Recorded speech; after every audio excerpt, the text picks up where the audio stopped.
He laughed while his side chick moaned in the background on the bed I bought, after maxing my card for her queen necklace and telling me I was too emotional. I canceled his phone and sent her screenshots of everything. I was standing in the middle of the Target parking lot in Cleveland, Ohio, holding a cart full of cleaning supplies for an apartment I didn't even live in anymore, when my phone buzzed. It was him. And like an idiot, I answered, thinking maybe he was finally ready to talk like an adult. Instead, the first thing I heard wasn't his voice. It was hers. A moan, then a laugh, then her saying my name like it was some kind of joke. "Baby, tell her," she giggled. "Tell her she's being dramatic." My stomach dropped so hard I felt my knees wobble, and then he said it. Calm, casual, like this was a normal Tuesday afternoon. "She's just here for now. You're forever, forever." This man was calling me from the bed I bought, in the apartment I furnished, with the lamps, throw pillows, and wall art I hung, while the girl he cheated on me with rolled around on my sheets. I could hear them shifting. I could hear her whisper something about how the mattress still smelled like money. And he actually laughed. Then he switched to that patronizing tone he used whenever he wanted to make me feel stupid. "You're too emotional. You blow everything out of proportion. She's not a threat. You're my real girl." My real girl. Meanwhile, 2 days earlier, I'd found a receipt for a necklace, silver, dainty, with the word Queen written in cursive, ordered through my bank account, shipped to his apartment, and the delivery photo showed her holding the box, smiling, wearing my hoodie. I didn't cry. Not then. Something in me just switched off like a breaker flipped. And when I told his mother, hoping someone, anyone, would tell him he'd crossed a line, she looked me dead in the eyes and said, "Well, boys will be boys." Like using my money to play house with a side chick was the same as forgetting to take out the trash. That was the moment something cold settled in my chest. Not sadness, not heartbreak, something sharper. Because if there was one thing his mother taught him his entire life, it was this: someone else would always clean up his messes. But not this time. I went home, sat on my couch, opened my laptop, and stared at the screen until everything about him, every lie, every excuse, every half-assed apology, compressed into a single point in my mind. Then I opened the app for our shared phone plan. 2 clicks, 1 confirmation. His line went dark, and it felt calm, like I'd just taken the first real breath in weeks. Then I opened his mother's last message to me, the one where she told me I needed to stop being dramatic. I typed exactly 12 words, attached exactly 1 photo, and pressed send. Her red receipt popped up almost instantly, and the second it did, my phone started ringing. Her, over and over, call after call after call. But before I could decide whether to answer, my phone buzzed again, a voicemail, from him. His voice frantic, panicked, saying things I never expected to hear from his mouth. I hit play. And what he said, what he admitted, it was worse, way worse, than anything I thought he was capable of. Before everything blew up, people used to say we looked solid, stable, balanced, like we actually knew what we were doing. We met 3 years ago at a 4th of July cookout in Parma, right outside Cleveland. He was flipping burgers on a grill he barely knew how to use, wearing sunglasses even though it was cloudy, and talking louder than everyone else because he thought volume was the same thing as personality. I should have known. But back then, I was lonely, tired from working doubles at the hospital, and way too eager to believe someone wanted me for more than convenience. He made me feel chosen, wanted, like he saw something in me no one else did. The first month, he was all effort. Flowers from the grocery store, long, late-night talks, sweet texts telling me he'd never met anyone like me. He'd bring me takeout after my shifts and rub my shoulders like it was nothing. He wasn't perfect, but he was attentive, present, affectionate. That was enough for me at the time. Things moved fast. We were spending every weekend together, then every day. And pretty soon, he was accidentally leaving things at my place. First a hoodie, then his gaming console, then half his wardrobe. And when his lease came up and he said he was thinking about moving to a cheaper place, I suggested he stay with me for a little bit until he figured things out. That was my first dumb decision. He moved in fully within 2 weeks. And the thing about him was this: he always talked big, about jobs he didn't have yet, plans he never started, ideas he never followed through on. But I believed him. I thought he was just going through a transitional phase, so I picked up the slack. Rent, groceries, car insurance when his lapsed. And when he said living at my place made him feel less like a man, I let him talk me into helping him get his own apartment. He said it would help him rebuild his confidence. He said it would make our relationship healthier. What he meant was, he wanted a space where he could do whatever he wanted without me knowing. But I didn't see that then. I was too busy painting his walls, setting up his furniture, decorating the bedroom exactly how he said he liked it. I kept telling myself it was an investment in us, that we were building something long-term. And he acted grateful at first. He'd kiss my forehead and tell me he'd pay me back once he got this job sorted. But the job never came, and the gratitude faded fast. It started with little comments. "You're so sensitive. You overthink everything. Why are you always stressed?" Always said with a sigh, like I was exhausting him, when really I was keeping his entire life afloat. Then came the secrecy. Phone always face down. Late-night errands. Sudden showers the second he got back to his apartment. My gut knew, but I didn't want to admit it, so I kept trying, giving more, covering more. He was the one who suggested adding my card to his account, just for emergencies. He called it a temporary solution. I wanted to trust him, and when things felt off, I kept telling myself he was just overwhelmed. But the signs kept piling up. Receipts that didn't make sense. Lip gloss in his car that sure as hell wasn't mine. A random girl's sweater on his couch that he swore belonged to his cousin. Still, I stayed. Because the idea of being wrong felt better than the idea of being right. Until the day everything clicked. Not because he confessed. Not because I caught him in person. But because of one tiny, stupid detail I noticed when I walked into his apartment unannounced one afternoon. A detail so small it felt impossible. But once I saw it, I knew exactly what he'd been doing. The day everything finally clicked wasn't dramatic. No slammed doors, no shouting. No lipstick on collars or a stranger running half-dressed out the back. It was a Thursday, and I'd stopped by his apartment after work because he said he wasn't feeling well. He didn't answer my texts, but I figured he was sleeping. I still had my key. I still believed we were building something real.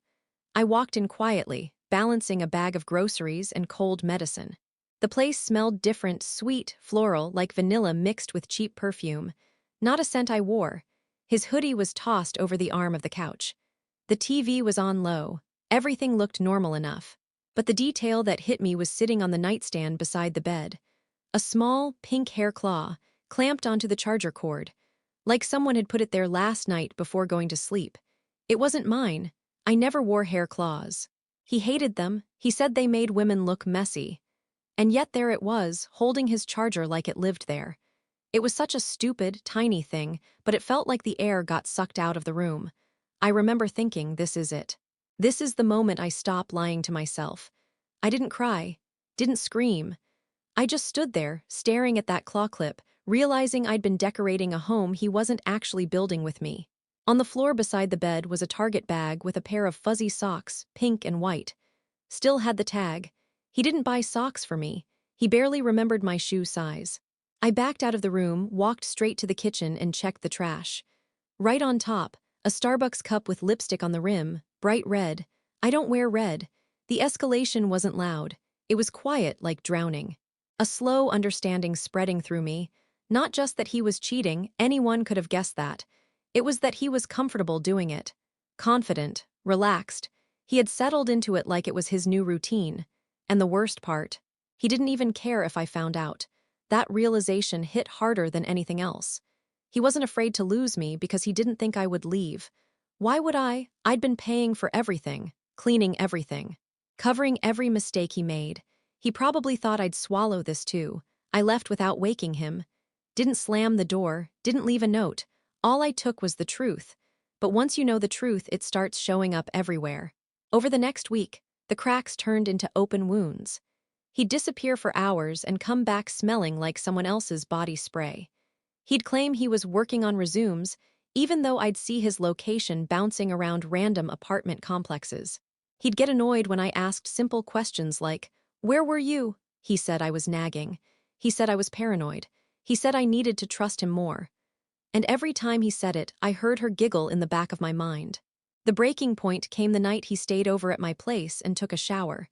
When he walked out, I noticed a faint smudge of glitter on his collarbone. I didn't say a word.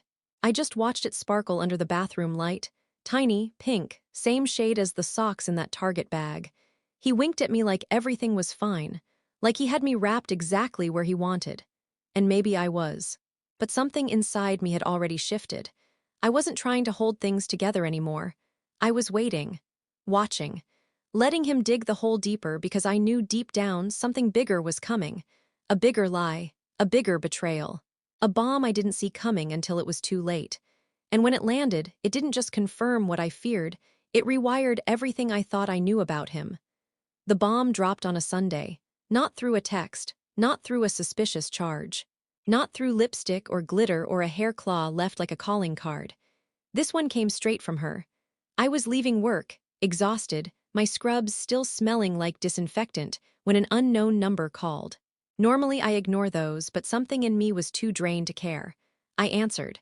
A woman's voice said, "Is this the girl who keeps paying his bills?" Calm, cold, almost bored, my stomach tightened. "Who is this?" She laughed, soft, confident, like she already knew exactly how this was going to play out. "I'm the one he spends the nights with, the one he tells the truth to." I stopped walking. Right in the middle of the hospital parking lot. Cars honking behind me. Cold November air blowing against my neck. "What truth?" I asked, even though part of me didn't want to know. There was a shuffle, like she was covering the phone, and then she said, "Look, I don't care about you. I just want you to stop calling him when he's with me." "I don't call him," I said. "He calls me." She scoffed like she didn't believe it. Then she said the line that cracked everything open. "He told me you're his ex, the crazy one who won't move on. He said you begged to keep paying for things because you felt guilty about ruining his life." I swear my vision went white for a second, like all the sound dropped out of the world. He told her I ruined his life. The man I fed, housed, financed, cleaned up after, defended, supported. He told her I was obsessed with him. He told her I was paying his bills out of guilt. Not love, not partnership. Guilt. And then she kept going. "He said you only come over to drop stuff off, but you're not together. And he told me to ignore you if you show up. He said you're trying to cause drama because you can't let go." I didn't say anything. I couldn't. Because I realized something important. She believed him. Every word. That's when she delivered the real hit. "Also, I don't know why you keep snooping around his apartment, but you need to stop. He said he's thinking of getting a restraining order if you don't back off." A restraining order, me, against someone whose life I was literally paying for. I finally found my voice. "Does he tell you who pays his rent?" Silence. Just breathing, then she said, "What are you talking about?" "You think he pays for that apartment?" More silence. Longer this time. Then she hung up. I stood there, phone still against my ear, shaking. Because there it was, the twist I hadn't even imagined. This wasn't just cheating. This wasn't just lying. He had built a completely different reality with her. One where I was the desperate, unstable ex who couldn't let go. One where he was the victim. He'd rewritten our entire relationship like a script, and he wasn't just living it. He was performing it, convincing her, convincing himself, setting everything up so if I exposed him, I would look like the liar. It hit me then, the secrecy, the late-night showers, the attitude, the confidence. He wasn't hiding an affair, he was hiding a double life. And worse, he was planning for me to look crazy if I ever tried to tell the truth. I didn't cry walking to my car. I didn't scream. I didn't break down. I went quiet. Very quiet. Because that was the moment the last piece of fear drained out of me. He wanted to paint me as unhinged. Fine. Let him. I knew what he didn't. I had every receipt, every login, every message, every bank statement, every thread he'd ever dangled. And I realized something else. He wasn't just sloppy. He was arrogant. And arrogant men are easy to destroy. The drive home that night felt like moving through syrup, slow, heavy, unreal. But underneath all that numbness was something sharp waking up in me. A clarity I hadn't felt in months. He wanted to rewrite the story? Fine. I'd write the final chapter. The first thing I did when I got home was pull out my laptop and a folder I hadn't opened in a long time, one labeled, stupidly, "Just in case." Turns out past me was smarter than present me wanted to admit. Inside was everything. Screenshots of texts, photo receipts, copies of bank statements showing every time he'd told me, "I'll pay you back Friday," and never did.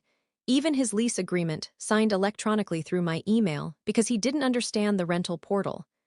I started sorting through it all, one piece at a time, like a puzzle. Not angrily, not frantically. Calm, too calm. Because for the first time, I realized I wasn't trying to convince him to be a better person.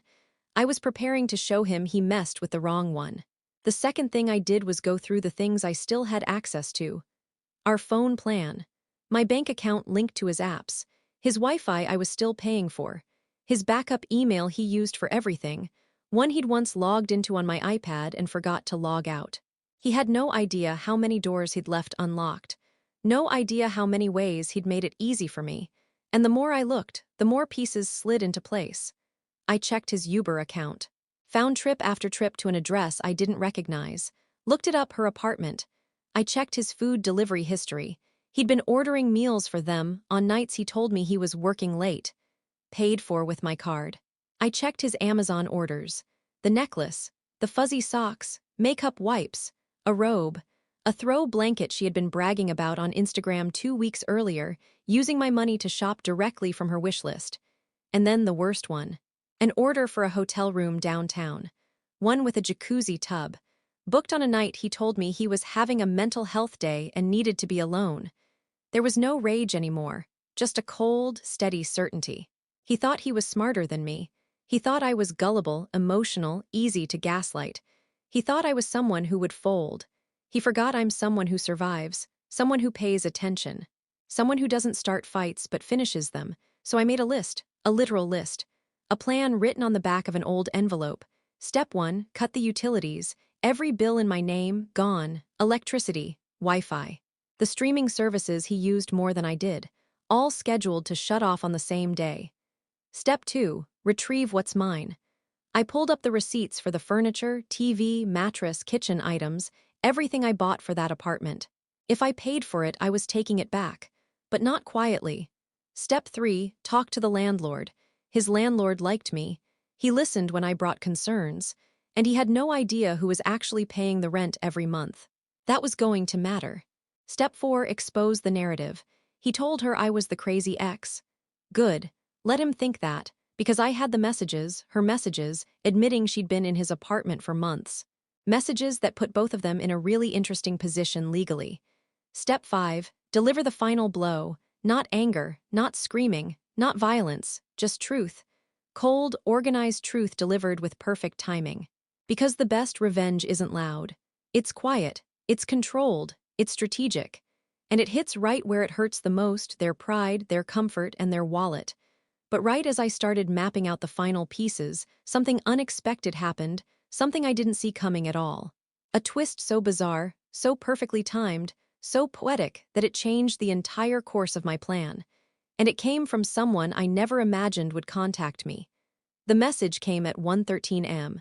I was sitting on my living room floor surrounded by printouts and folders, cross-referencing screenshots like some underpaid FBI agent, when my phone buzzed with a notification from Instagram. A DM request. From a name I didn't recognize. At first, I ignored it. I figured it was spam or some random bot trying to sell me fake eyelashes. But something made me look twice. The profile picture was a teenage girl. She looked young, maybe 16, too young to be mixed up in anything involving him.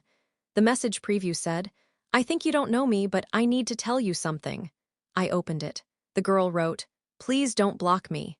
I'm not trying to start drama. I just want to give you a heads up because I think you deserve to know the truth about him." I stared at the screen, heart thumping. Then, "He told me you were his cousin." Cousin, not ex. Not girlfriend. Cousin, I wrote back. "What do you mean he told you I was his cousin?"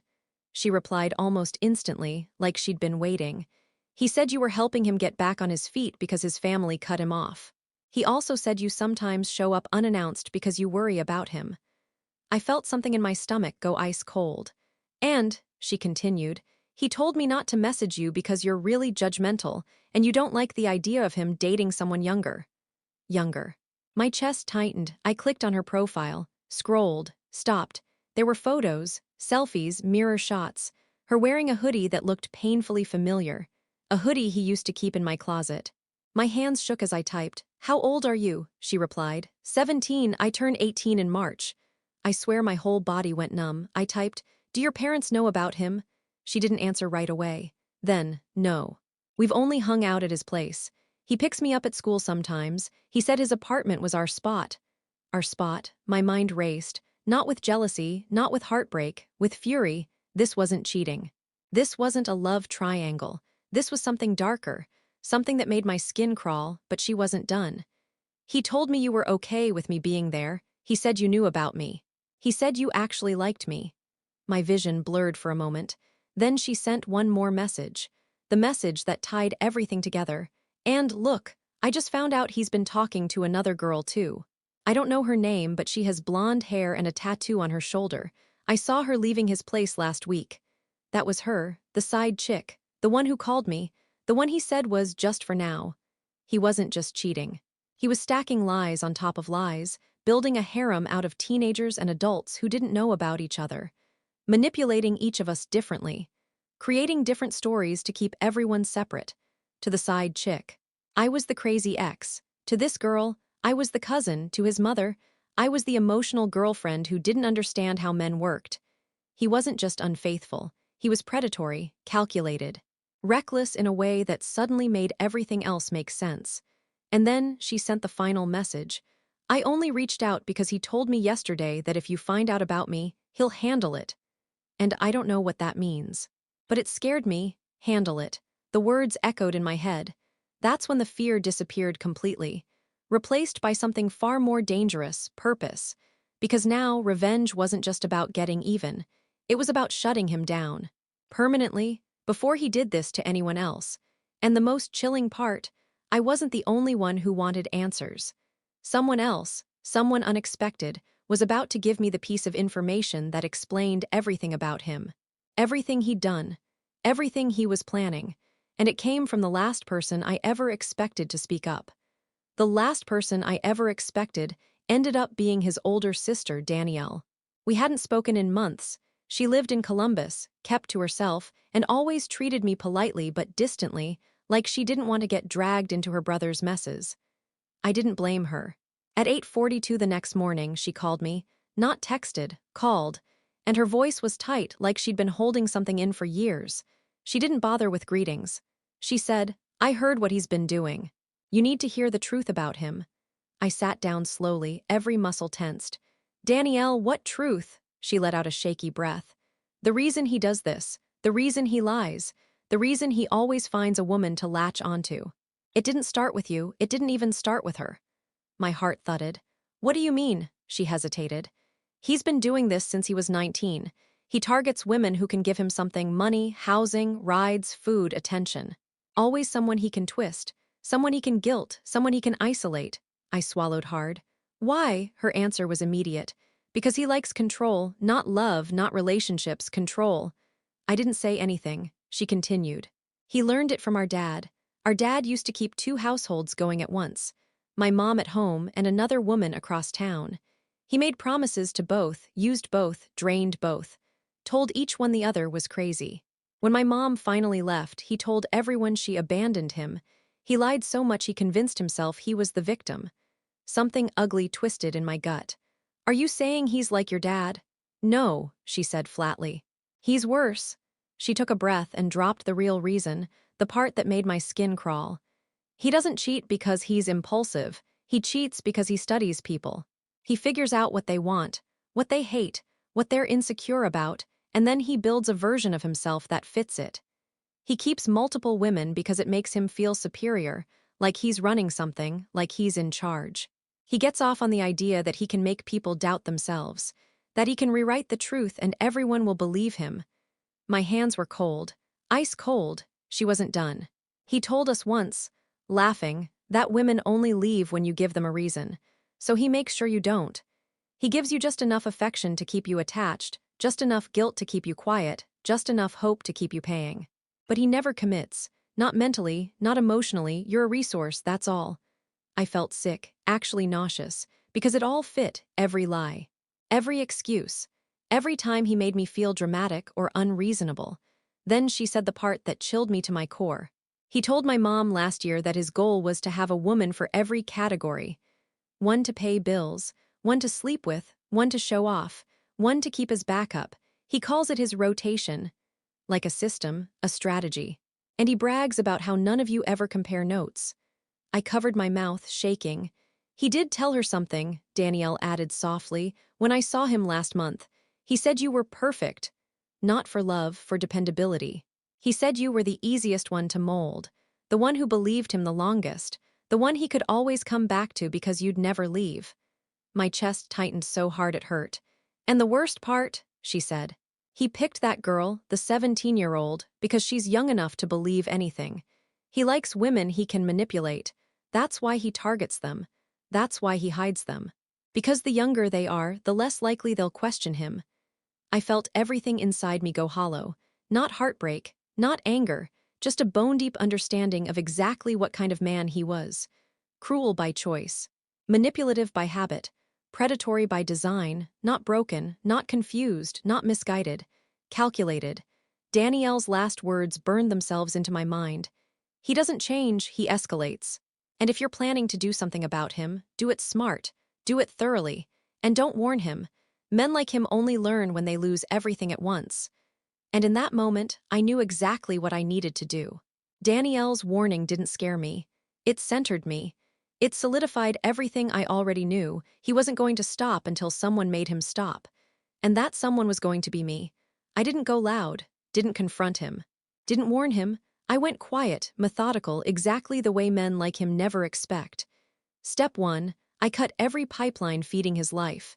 At 9 a.m. sharp, I canceled the electric bill, effective immediately. At 9:05, I canceled the Wi-Fi. At 9:07, the streaming services. At 9:10, I removed my card from every account, DoorDash, Uber, Amazon, Apple Pay.